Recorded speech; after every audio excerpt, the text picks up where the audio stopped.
She's growing like crazy. It's really awesome.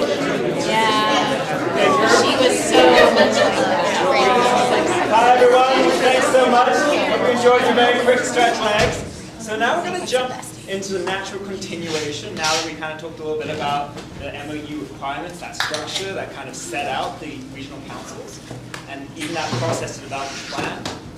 We all submitted, Region 17, I apologize for continuing to say we all submitted. We are now kind of in that stage in which regions all began to receive funds at the end of 2022. Many regions are at very different stages in terms of getting those funds out into the community. We've seen regions have taken the approach of promoting RFPs, going through interagency transfers, and regions really have the ability to figure out what is that best way for us to meet this need and to align with this plan, right? If you can identify the approved purpose for which those funds will be spent, but exactly how you get those funds out to the region and into your region, into the communities, is a whole different question and a different challenge. And so, Chris, I'm going to throw it back to you for the introduction on that. Is once that plan is created and we start looking at those next steps, what do we need to, what kind of decisions does the region need to be looking at to figure out how to get those funds out into the community? Well, I think I'm going to speak for our region. One thing. And also, could you introduce? Yes, I'm Chris Hapgood. I'm the fiscal agent for the Region 10, and it's called GROC, which is Gateway to the Rockies Opioid Council, if I got that right. Yeah, good. I've got branding in there. And I also have another fiscal responsibility, which is I'm also Jefferson County's local fiscal agent. So we kept our funds, and we also have region funds. So I'm managing both for both entities. But our council, and Rihanna's done a tremendous job of really getting the council to come up with the ideas, come up with the solutions, and we're in the process right now where we determined that the best way to do it is to procure it, to ask those who know how to do this best to come up with their best ideas. And or new ideas, innovate, create, do something different, because obviously some of the things that we're doing aren't working because the data tells us that. So we're trying to procure that right now, and that's where we have set aside all of our funds, pinpointed it, and we have an RFP out right now that will allow for everybody to bid on that process, and then hopefully we will make awards after evaluations and get those monies out. The one thing, and the reason I had asked the question earlier, is one of the things is similar to what I said, is if things aren't working, we have to do something different. And that's something that I think I have a background in behavioral health with the state, long story, but I have a sordid past there. But I do know what has happened in the state, and that there is a lot of money thrown at these problems. And the solutions aren't always being really facilitated or implemented in the way that we would like. And I think that's where I see the council's role, is that it might wake up or change the system a bit to try to innovate and create new ways of handling these problems. And I'm hopeful that will be what comes out of these councils, is that there have been other folks driving this process to help people, but it obviously isn't working all the way because we still have problems. So now we can innovate and create and do something different. And I think this is a great opportunity, and I hope every community looks at what resources you have, not duplicate efforts, not throw money at the same problem, try to create new solutions to these problems. How would you say has kind of been the process to even kind of determine to go through an RFP process? And I refer that to you as well, and as well as to the table, is regions have that ability to kind of say, what is that best strategy? And I know I think some regions are going to fund existing programs through sometimes local governments within the structure. And so I don't know if you can share more about that process by which you decided. I can from a logical standpoint, and I think this is where I think the council kind of landed on it, is that we could give to, like, you could just give to many different nonprofit organizations. What typically happens when you grant an organization funds, you just build their infrastructure to continue exactly what they're doing. Versus, if you want to propose something different, really an RFP process, ask people to come with their best ideas to a new, different solution, and you put in the requirements of what you want to see differently in your scope of work that you want to see, and they come with their best and brightest ideas, instead of just handing out money to a continuation of something that we've already seen, which may or may not be solving the problem, is you want to try to, and I think that's why we took the R&D approach, was that's the only way to drive the innovation and change in processes and to create new ways of doing things. So that, I think I'd love to then go to Jim and then to Sarah kind of on that kind of question in terms of how, when you're starting to look at those existing programs that are so successful within a community, but also trying to figure out where there's additional needs that might not necessarily be being met in the community and how the region can really meet that kind of larger goal. I'd love to kind of hear if kind of your experiences. I know you guys have had so much work being done at the local level existing and how to kind of incorporate these financial managements within that existing kind of structures. Yeah, so I'm Jim Adamsberger. I work with Jim, could you just speak up just a little bit? Yeah, Jim Adamsberger with Boulder County. And I think we're looking at 3 different approaches to the allocation of our funding. One is there are a lot of things that we're currently doing that are either under-resourced or need to be modified in some ways to make them a little bit more comprehensive. So what we want to do is invest in things that we already have going, because those are things that we can just continue to provide and not have to spend a lot of time trying to figure out. The second is doing RFPs. And I do agree that RFPs tend to get you better ideas, but they also tend to get you people who really know how to write well. So you don't always get the best idea. And also, just because of the procurement process, as you're scoring, you end up being forced into things that maybe your judgment would say differently, because you have to score relative to a procurement process which forces you to take highest scores or whatever. So I would just encourage us to think creatively about how we go about selecting vendors. And then the third is we anticipate doing directed funding, because there are organizations out there that maybe aren't in the game as much as we want them to be. And we know, though, that they could meet a need, but they need some capacity to do that within their the way that they provide services. So I think those 3 strategies allow for some layering of an approach that gives you a full kind of spectrum of different types of providers. And then I think adjusting those over time is really complicated. One of the issues, I think, is just once you start funding things, it's hard to course correct. And so you have to be very, I think, thoughtful about how you provide kind of an opening for yourselves to look at how we can make adjustments over time, not get totally locked into some effort.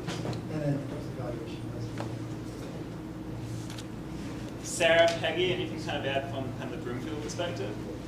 I'm Sarah Mockin with Broomfield Public Health, and we facilitate our regional council and as an extension of our behavioral health coalition for the city and county. So we were lucky enough to come in with a kind of pre-populated structure for responding to those funding.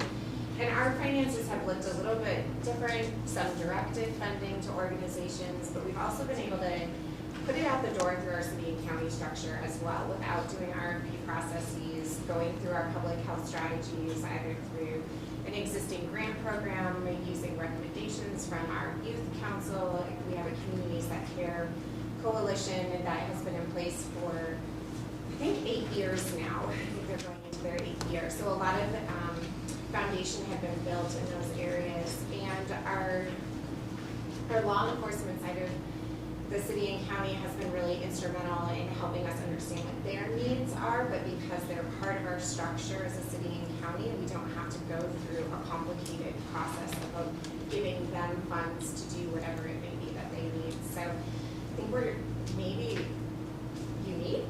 I don't know, we're a city and county, so it always is a little different for us, but Nancy, I don't know. It's awesome. Yeah. Well, and we were just talking to Jody, who's our neighbor, about why Broomfield is its own region. And when we set up that structure, it's the same reason Broomfield became a city and county, which is we have East residents that are best served with Adams. we have west residents best served by Boulder and Jeffco. We have north residents maybe best served by our partners in our northern cities and counties. So we have that flexibility, but it is really nice having the public health department, the in-house police department, your in-house like human services. I mean, it just library. I mean, we're all self-contained, so it definitely. I do think it's a little different. So those partnerships are a lot easier in Broomfield, I think.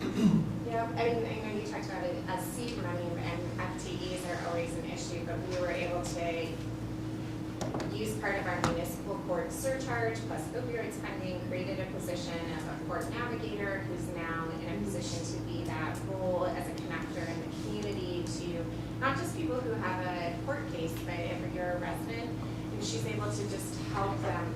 Do you need an ID? Do you need to get into substance use treatment? How do I help find you a bed? And so it can be the whole gamut of needs, food security, but being able to combine those funding streams in our city and county was really easy for us to do. So I think I'd love to throw Commissioner Shattuck McNally. Sorry to No, ambush you on the phone. No. But I'd love I know within LAMA there are so many kind of existing, especially with the coastline, which is annual, kind of those partnerships and so much existing infrastructure and so many amazing programs in existence. How do you kind of go about figuring out where those funds can go to the existing programs versus those kind of gaps and figuring that out from an oversight standpoint for the region? That's a great question. Fortunately for us, we have the behavioral health tax that we've had since 2019. We're opening our first ever behavioral health center, acute crisis stabilization building on September 22nd. Yeah. If you want to come up on September 21st or August 21st at 3 o'clock, contact me. I'll sneak in with Arapahoe County's coming to do a tour. Some of my colleagues are all so with that tax, we have that bucket of that we've been doing since 2019, where we started off with $1 million of grants, but we've the commissioners, since I've been on the board, we've upped that to $2.8 million a year of grants, and we developed a process and a application where we actually handhold folks to go through to apply for this $2.8 million, and that will be going on the length of the tax, along with opening this building. Which is kind of housed like a firehouse model, so it's not fee for service. So it's very unique. It's not. We can't find anything else that's been done like this throughout the whole country, let alone the state. So you're welcome to talk to me later. Really proud of that work. So we have the system, and had before we passed that. I worked really hard as a resident to pass that. I think I did. They tell me I did over 100. I don't remember how many I did in 90 days, but I would talk to whether the group was 200 or 200 about the importance of this. But they did a gap analysis before then, so we knew where our gaps were. And then we also have these councils who every year look at the services and what is the priority and where we need to go. So we have that information that we kind of brought in as the vice chair of that oversight of our Region 2 and our council. We have that information, and so we knew what some of the gaps were, but we also knew we had existing programs that were doing great work, and we wanted to get that money out right away. And so I champion kind of getting help in the schools, and then we also champion our co-responder, especially for the sheriff, because the sheriff covers some of our smaller municipalities and the unincorporated areas, and they were only able to respond to about 37% of their of the mental health and behavioral health calls.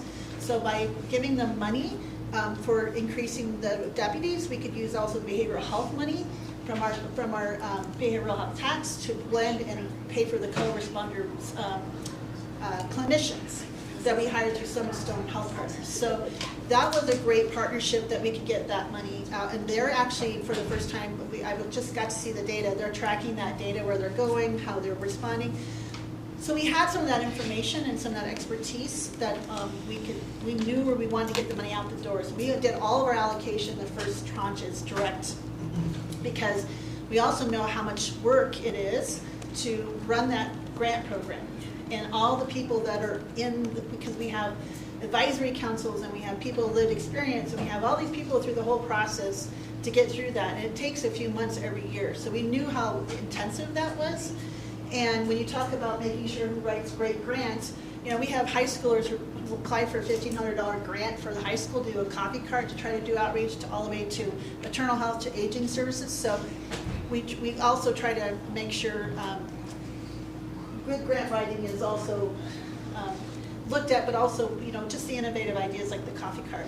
So we knew we had groups that that we needed to expand because they were doing already good work, and some were associated with the coleslaw group, which is that regional group. So we had things that we already knew that if we expanded and amplified the work that would cover. And now we're taking a step back and saying, okay, do we continue with that direct allocation, but maybe we say we direct allocate and step it down over 4 years, so it's 100%, 75, 50, then 25, so they can get sustainable over the long term?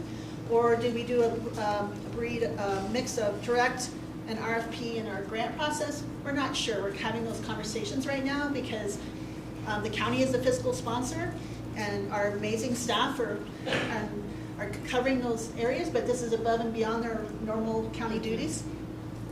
And so we're just looking at what is the best strategy going forward. But we're unique because we already had that information from the years previous of working on behavioral health and really having a look at the opioid crisis along with our suicide rates. And we have a data dashboard, so if you go to larmer.org and go on our behavioral health services page, we have that data dashboard. And we also have a community health data dashboard. And so we get data updates every month.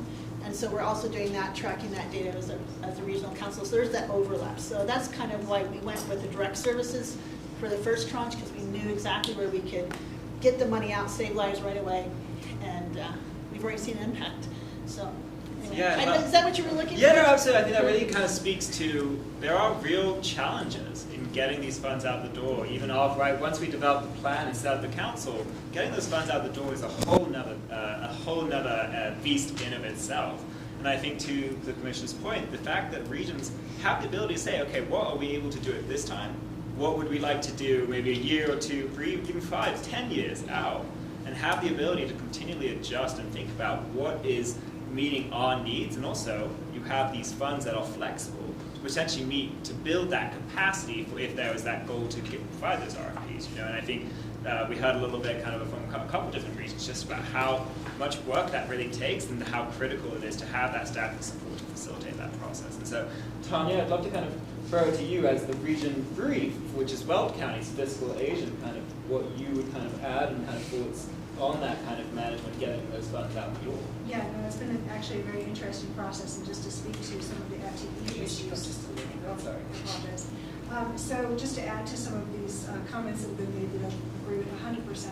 I think one of the things that we're experiencing a difficulty with is everybody cannibalizing everybody else's FTE.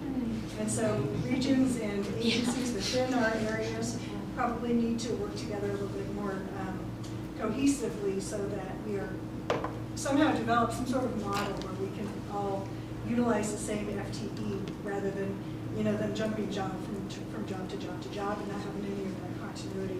I think another part that I've noticed with our staff, and I know that this is a topic that we'll discuss later, is some of the data.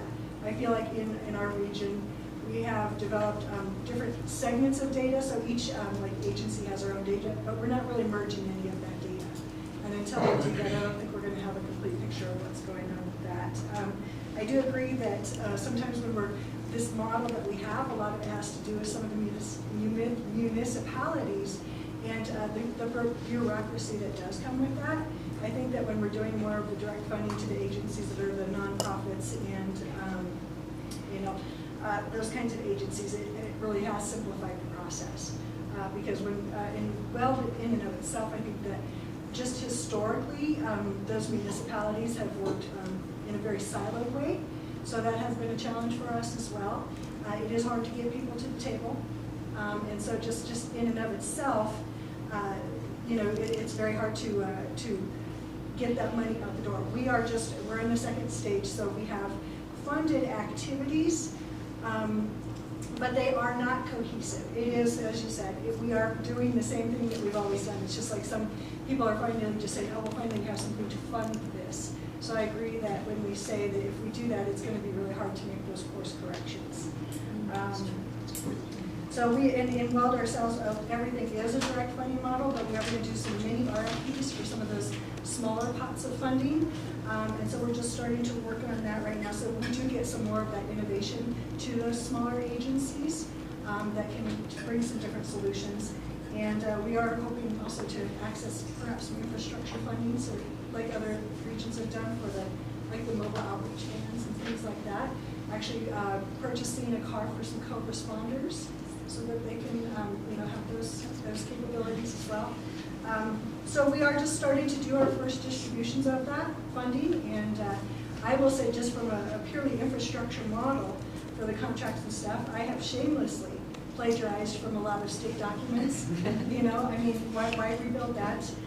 So, it's just been like everybody says, is that building another plane as we're flying it, and trying to get that model. We are all sharers, and I want to add a shout out to Region 2. I think Carol Block, who is the finance agent, fiscal agent for Region 2 and Director of Finance for the county. Is that the correct Yep, title? but they 40-year track record of above and beyond clean audits and all this expensive things. So I think she's on the call, but I just want to do a little snaps for Carol. Carol has actually shared some of the evaluation rubrics and the templates and the contracts that Region 2 has used in getting these funds out to their communities. And so this is something, to Hunter's point, we are all navigating somewhat similar structures. And even at the state level, the state council, to what Tanya's point, there is the infrastructure fund. And so the state is also going through these same processes of developing kind of the strategies to both distribute these funds, but also figuring out how to oversee those. And so we want to continue to work with regions, and we want to hear from you guys what is working from you, what challenges you're facing,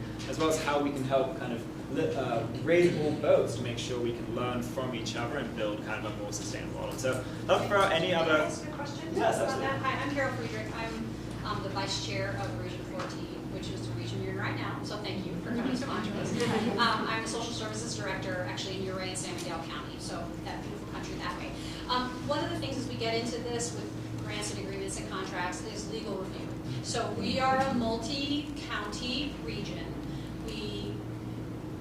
One of the places where we're stuck is like who is reviewing our documents to make sure they're legal, right? Because we are a group of people that are together. We're not our own legal entity. So for those of you who are in multi-county regions, how are you navigating just the legal approval for those documents? Is it falling to the fiscal agent? Have you hired a consulting attorney to represent me?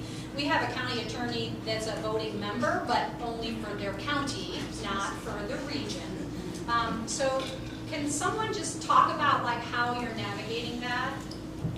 I can speak. I can add.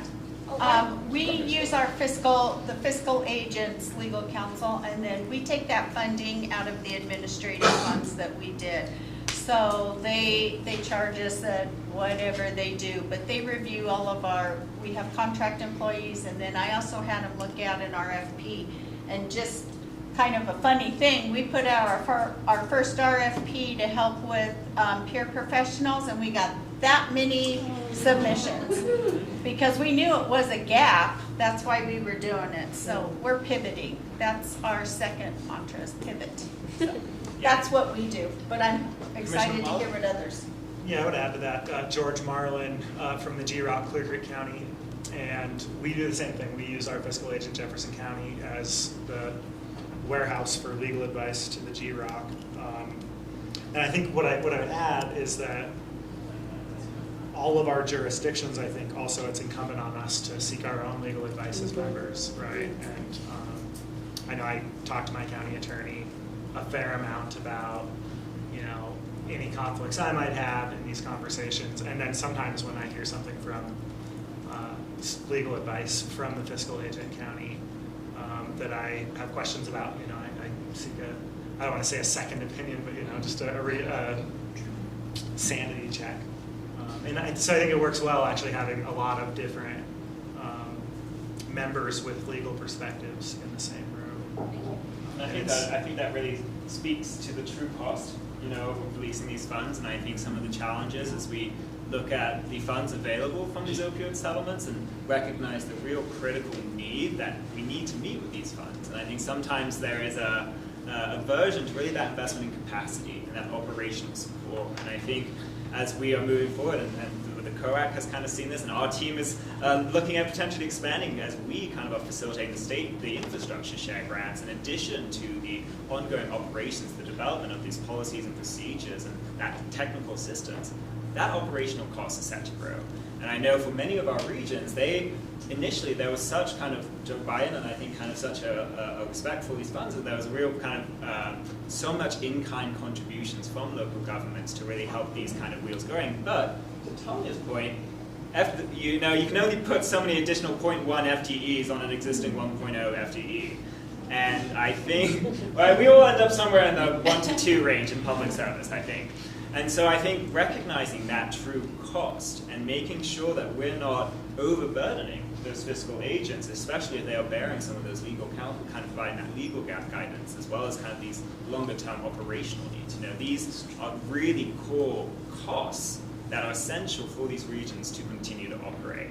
And so, any kind of Commissioner? Yeah, I would just, so I also chair the Region 14 Council with Carol, so just to kind of follow up on that, as a multi-county region, as a rural region, I'm hoping that we are really now underway with the process of contracting with United Way of Mesa County on a percentage basis to get some RFPs out the door, some grant proposals, and, a combination of expansion of existing services and innovation.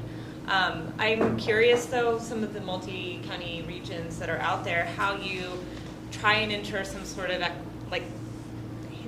equity with regard to spreading these services around, because one of my concerns is that a lot of the proposals that we're going to receive are going to reveal the concentration of where services already are. And so how do you navigate that? We, by the way, did try to get a coordinator and do something like that in the region. We could not get any applicants for it without cannibalizing our own staff. We are in very different places across the region with preparedness in terms of the infrastructure that we have existing and how we can build that out. We are privileging applications and grants that will try and grow that infrastructure for the long term, but that's maybe a big question, but I just see that as our next challenge as we move forward into the granting process. I hate to over-speak here. George Marlin again, Clear Creek County. I think the GROC might be the most population diverse region. Jefferson County has over 500,000 residents. Clear Creek County has 9,500. Gilpin County is smaller than us. And so a lot of conversation around how to make sure the appropriate amount of funding ends up in the different areas. And underserved populations, of course, within Jefferson County. It's not like everybody's great in Jefferson County because they have so many people. And we had a robust conversation on this, and the conclusion that we came to is we score for, we ask a question about, can you either show that you're serving the entire region or define where you're serving and why, so that either at the end of the day we are choosing an applicant that thinks they can serve the entire region, or choosing a group of applicants that we think can piece together services to the entire region. So we tried to build in sort of the flexibility, but be very explicit about that goal that, these funds, whether it's one applicant or a number of applicants, should serve everyone at the end of the day. I don't know if that's helpful. So my first question to Rhiannon, as someone who's worked with quite a few of our multi-county regions serving urban populations and rural populations, as well as such as Region 10, which really span the gap between urban and rural populations. And so in those kind of RFP development and that process, how are you kind of factoring in that kind of that process? Yeah, I think Commissioner Marlin just kind of hit the nail on the head with the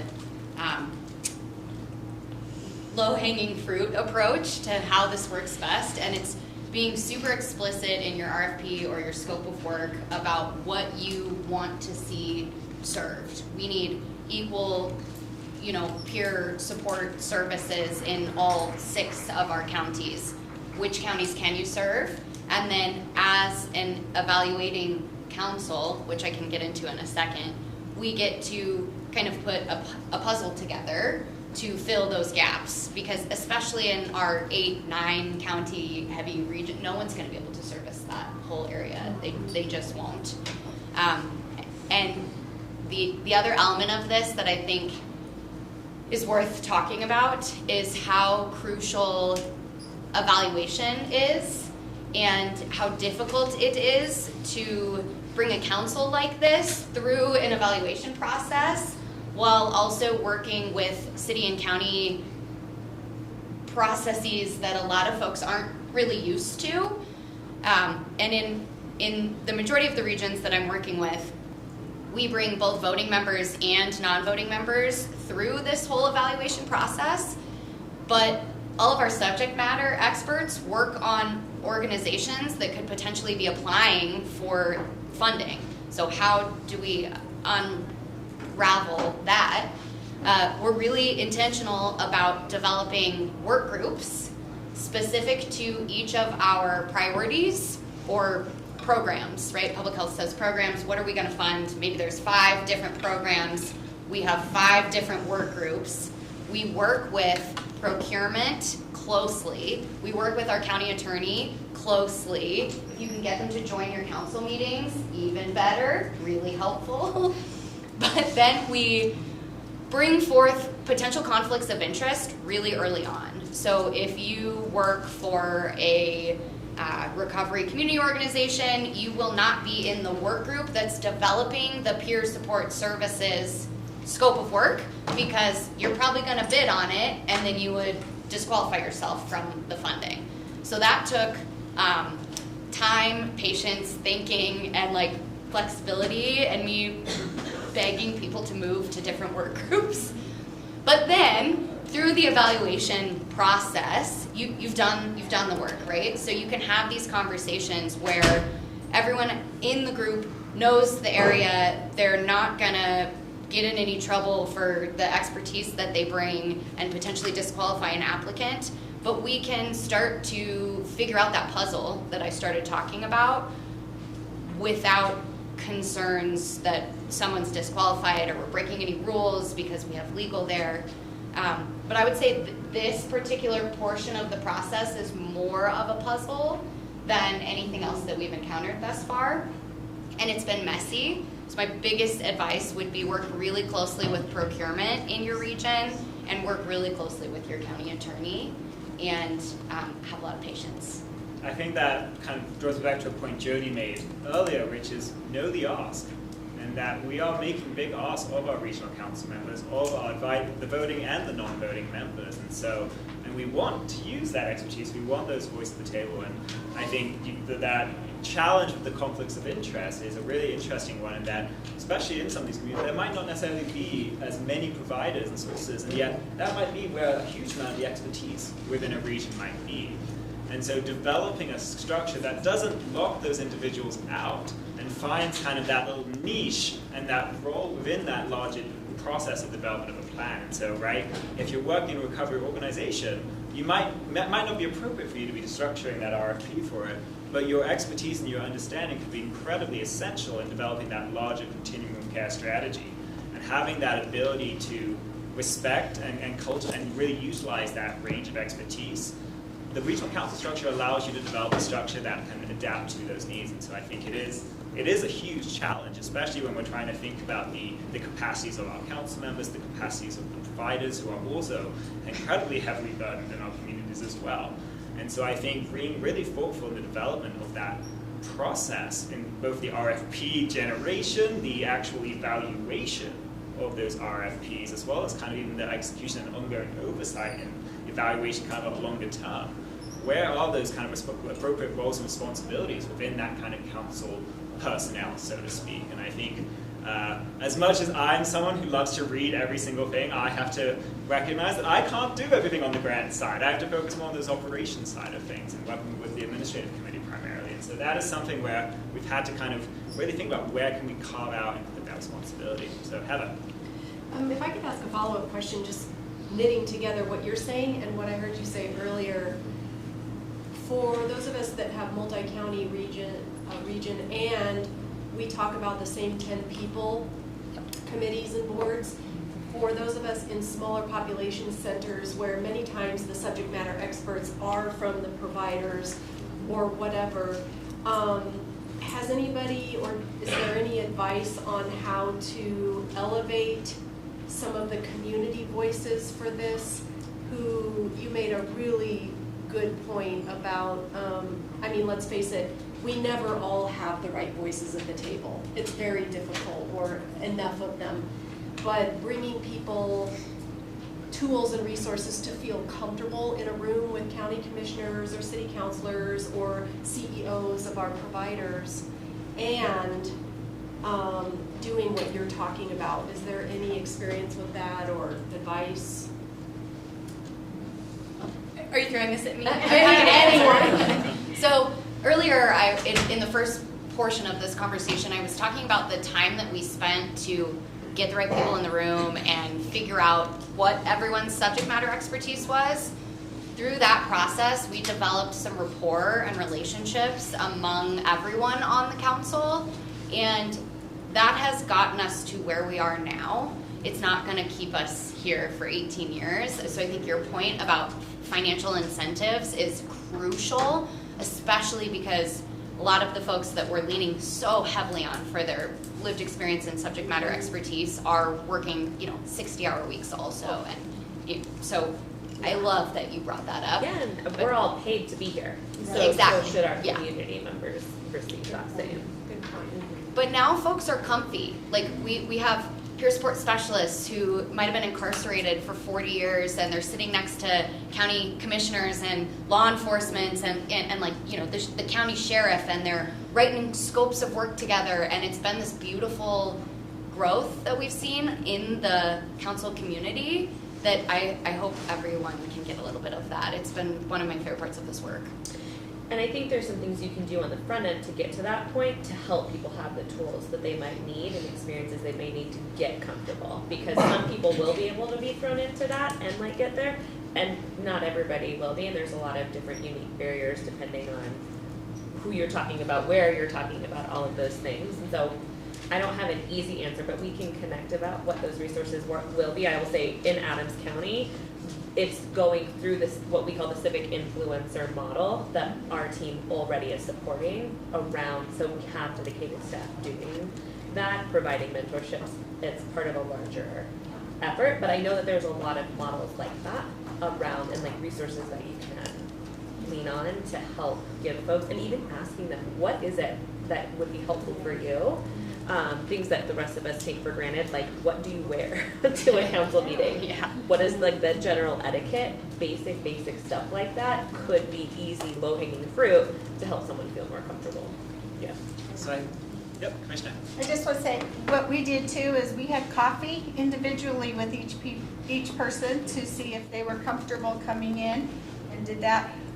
On the conflict of interest, I just want to throw out there, because I'm pretty proud of stealing for once. No. The COAC on their webpage actually has a conflict of interest. And what our council did is borrowed and modified that. And it was written by Nancy down there, very, very smart person that makes sure it's all up. So that's one way that you guys can share or save a lot of time, is look at those resources. And I can tell you for our region, we also are utilizing a lot of the COAC's policies just to keep that seamless. It's got a nice template, and man, they got a lot more time to spend on definitions than I do, so I borrow. And I'm just throwing that out there on that conflict of interest, because in our small area that has come up, and so. Well, Lori, that's interesting that you mentioned that, because I just put an idea. Is there other models we as the administrative committee can come up with, so that you all have less work, less legal review, less fiscal agent review, just saves you some time.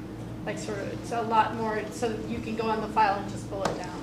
But yeah, that conflict of interest policy's up there. Yep, we just did a few little modifications, changed a few words, and that's what we use. So I hope it's good. No. We try to keep them short. We try to keep them short, right? Because I think the policy itself is only 3 pages. And then Jack goes, make sure we put the MOU, what's sort of behind it. So It said it's going to align, right? Because we're all working on it together, so it made sense.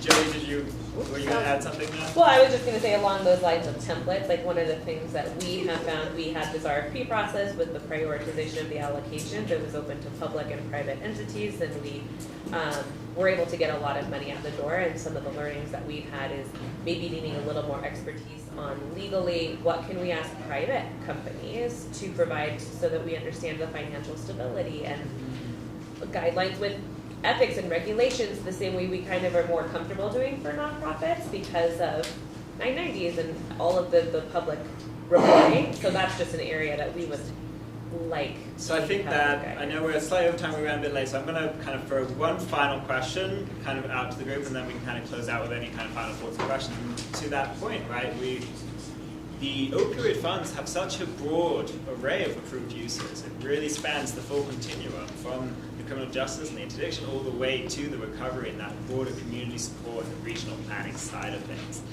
And so for those of us who have kind of done grant management and oversight, generally speaking, when you're providing a grant, have a structure, there's usually a much more structured and limited types of deliverables and outcomes within a grant program.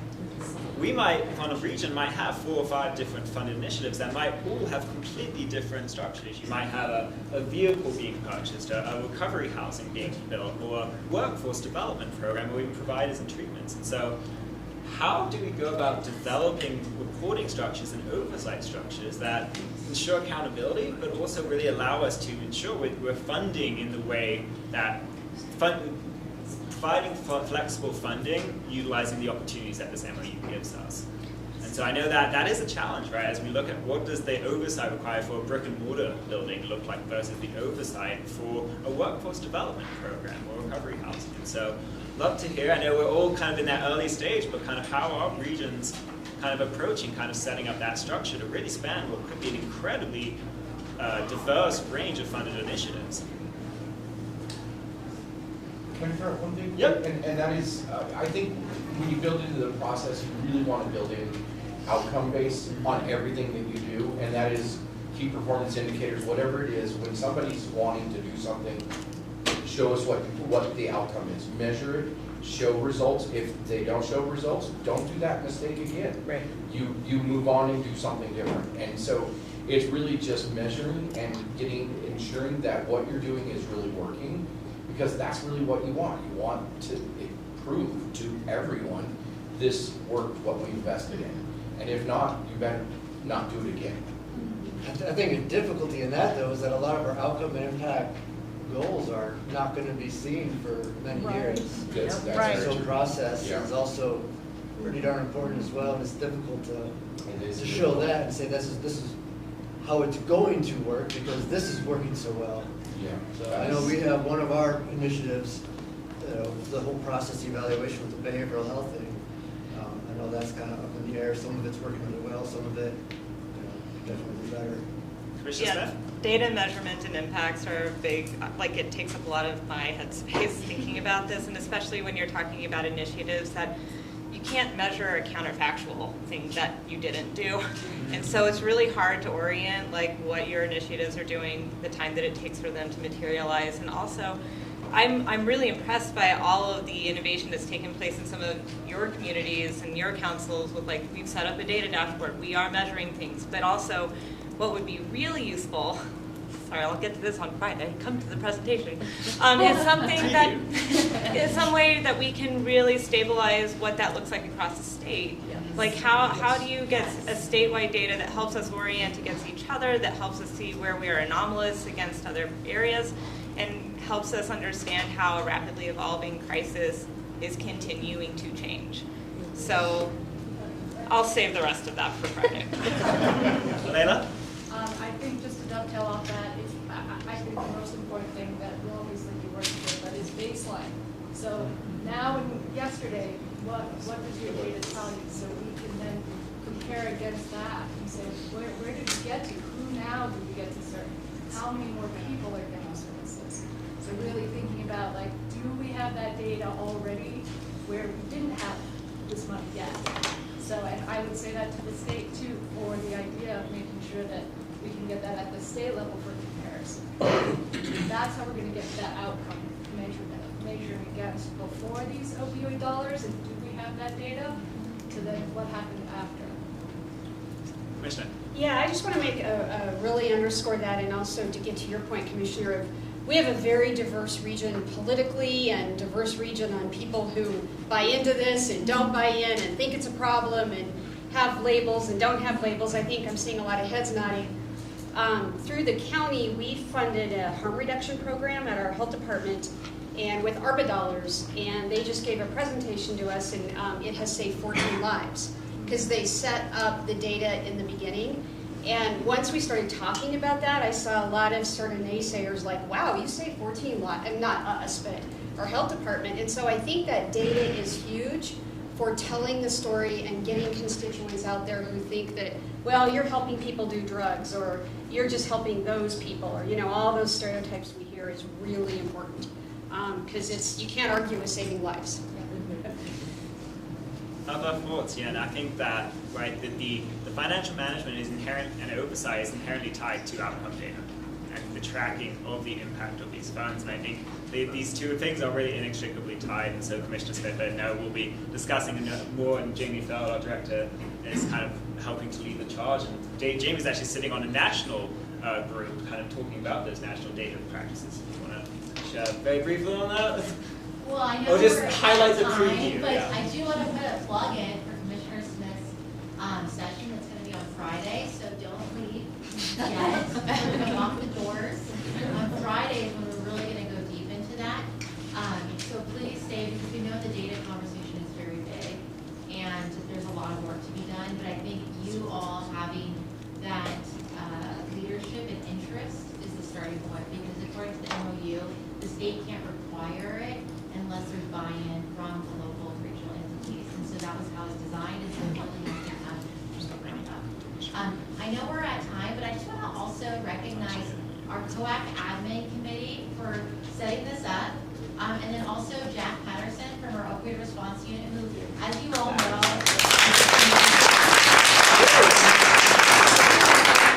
for all questions opioids and is so responsive. And I just want to recognize all of his work to set up all these sessions. We hope this is the start of the conversation, not the end. And we're going to, as a result, I think, give you 30 minutes still for networking and start the next one at 3:15. So you still get the full 30 minutes. But Jack, you want to close the Yeah, I think. Oh, did you have a comment?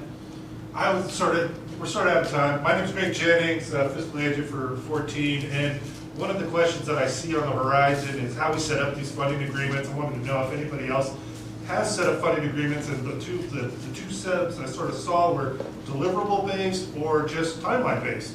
So if you agree into an agreement with somebody, how are other regions setting those up? Do they have to meet certain deliverables before they earn additional funding, or are we just setting up agreements and every quarter sending them a check?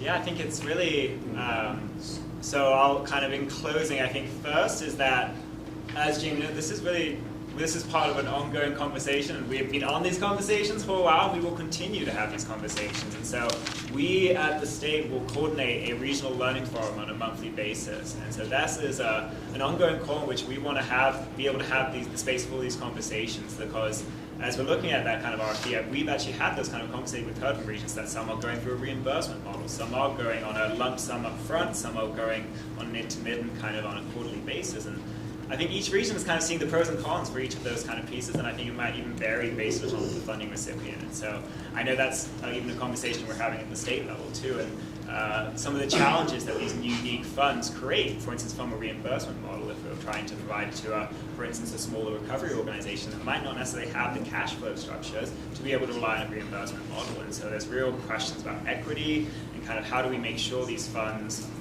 but also making sure that oversight, as there are reasons why we have these traditional grant-making structures to ensure oversight. And so that is, I think, a really big question that we can kind of continue. And just a plug, I hope you all can join our regional learning forums. And please, as Jamie noted, please reach out to us. You can reach me, you can come reach me at my email. You can reach us all at opioids@coag.gov, and just encourage you to kind of continue to work with us, as this is a big partnership and an effort. So just a shout out as well to our COAC members, Nancy. Thank you. everyone. And so, yeah, we'll have a 30-minute break. We'll be back in here for 3:15. Thank you.